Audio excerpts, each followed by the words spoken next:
அது ஒரு அடர்த்தியான காடு. அந்த காட்டுக்குள்ள ஒரு சிங்கம் வாழ்ந்துட்டு இருந்தது. அந்த சிங்கம் தான் அந்த காட்டுக்கே ராஜாவா இருந்தது. அந்த சிங்கத்துக்கு 2 பேரு வேலை செய்யறதுக்காக இருந்தாங்க. அது யாருன்னா, ஒண்ணு நரி, இன்னொன்னு காகம். நரி தான் சிங்கத்தோட மந்திரியா இருந்தது. காகம் அதோட வேலையாளா இருந்தது. ஒரு நாள் அந்த காட்டுக்குள்ள இவங்க 3 பேரும் பேசிட்டு இருக்காங்க. அந்த நேரம் பார்த்து ஒரு விலங்கு நடந்து போயிட்டு இருந்தது. உடனே சிங்கராஜா என்ன சொல்லுச்சு? அங்க பாருங்க, அது என்ன புது விலங்கு ஒண்ணு இந்த காட்டுக்குள்ள நடந்து போயிட்டு இருக்கு. இதுதான் முதல் முறையாக இந்த விலங்கை இந்த காட்டுக்குள்ள நம்ம பாக்குறோம் இல்லையா? அப்படின்னு சொல்லிட்டு அந்த சிங்கம் என்ன பண்ணுச்சு? அதோட வேலையாள் கிட்ட ஒரு கட்டளை இட்டது. உடனடியா நீங்க 2 பேரும் அந்த ஒட்டகத்துக்கிட்ட போயிட்டு என்ன ஏதுன்னு விசாரிச்சுட்டு கையோட அதை என்கிட்ட கூட்டிட்டு வாங்க, சரியா? அப்படின்னு நரியும் காகமும் அனுப்புது. உடனே காகமும் நரியும் அந்த ஒட்டகத்துக்கிட்ட சென்றது. நில்லு ஒட்டகமே, எங்க போயிட்டு இருக்க? நாங்க உன்கிட்ட கொஞ்சம் பேசணும், நில்லு. ஆமா, நீ எங்க இருந்து வர? இங்க என்ன பண்ணிட்டு இருக்க? உடனே அந்த ஒட்டகம் அதோட சோக கதைய சொல்ல ஆரம்பிச்சிடுச்சு, ரொம்ப சோகமா. நான் இங்கதான் பக்கத்துல இருக்க கிராமத்துல மூட்டை தூக்கிக்கிட்டு வேலை செஞ்சுட்டு இருந்தேன். இந்த வழியா ஒரு வேலையா வந்துட்டு இருந்தேன். அப்ப என்னன்னே தெரியல, என்னோட வழி மறந்து போச்சு. அதான் என்னோட கிராமத்துக்கு போற வழி எதுன்னு சொல்லி தேடிட்டு இருக்கேன் இந்த காட்டுக்குள்ளார. உடனே காகம் சொல்லுச்சு அந்த ஒட்டகத்துக்கிட்ட, ஒட்டகமே பயப்படாத, நீ எங்களோட வா. எங்க ராஜா ஒருத்தர் இருக்காரு, அவரு ரொம்ப அன்பானவர். அவரோட பாதுகாப்புல நீ இருந்தீங்கன்னா உன்னை ரொம்ப நல்லா பாத்துப்பாரு. காகமும் நரியும் அந்த ஒட்டகத்தை கூட்டிக்கிட்டு அந்த ராஜா சிங்கத்துக்கிட்ட போனாங்க. ராஜா சிங்கத்தை பார்த்த உடனே அந்த ஒட்டகமும் தலை வணங்கி ஒரு கும்பிடு போட்டுச்சு.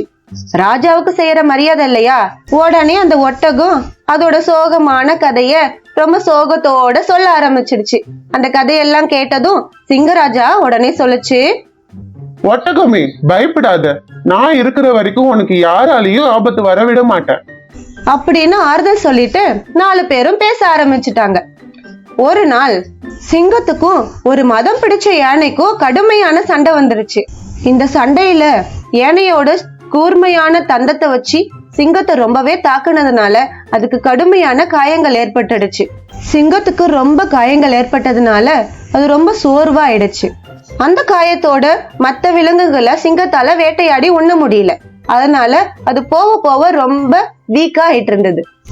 ஒரு நாள் சிங்கம் அவங்க வேலையாட்களை கூப்பிட்டு சொல்லிச்சு, நான் ரொம்ப வீக் ஆயிட்டே இருக்கேன். என்னால இப்ப ஓடி போயிட்டு எல்லாம் வேட்டையாடி எந்த விலங்கையும் சாப்பிட முடியாது. நான் ரொம்ப நாளா சாப்பிடாம வர இருக்கிறேன். இப்படியே போயிட்டு இருந்ததுன்னா என்னோட நிலைமை என்ன ஆகும்னே தெரியல அப்படின்னு சிங்கம் சொல்லுச்சு. அதற்கு உடனே காகமும் நரியும் சொல்லிச்சு சிங்கத்துக்கிட்ட, சிங்கராஜா, நீங்க ஏன் அந்த ஒட்டகத்தை சாகடிச்சு சாப்பிடக்கூடாது? இல்ல அது சரி வராது. ஏன்னா நான் அதுக்கு சத்தியம் பண்ணி கொடுத்துருக்கேன், அதோட வாழ்க்கையை நான் காப்பாத்துறேன்னு சொல்லிட்டேன். இது தர்மம் கிடையாது. அது மட்டும் இல்லாம நம்ம கிட்ட விருந்தாளியா அடக்கலம் தேடி வந்தவங்க கிட்ட போயிட்டு நம்ம இந்த மாதிரி நடந்துக்கிட்டோம்னா அது சரியாவா இருக்கும்? அது மிகப்பெரிய பாவம் இல்லையா?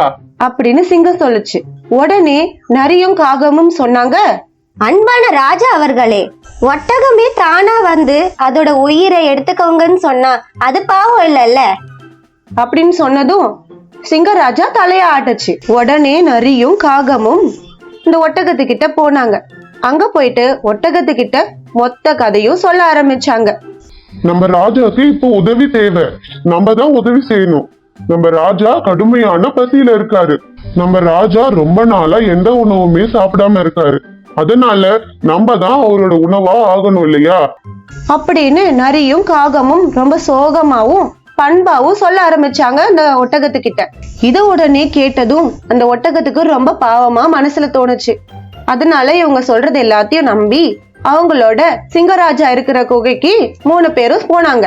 ஒரு வழியா 3 பேரும் சிங்கத்துக்கிட்ட போயிட்டாங்க.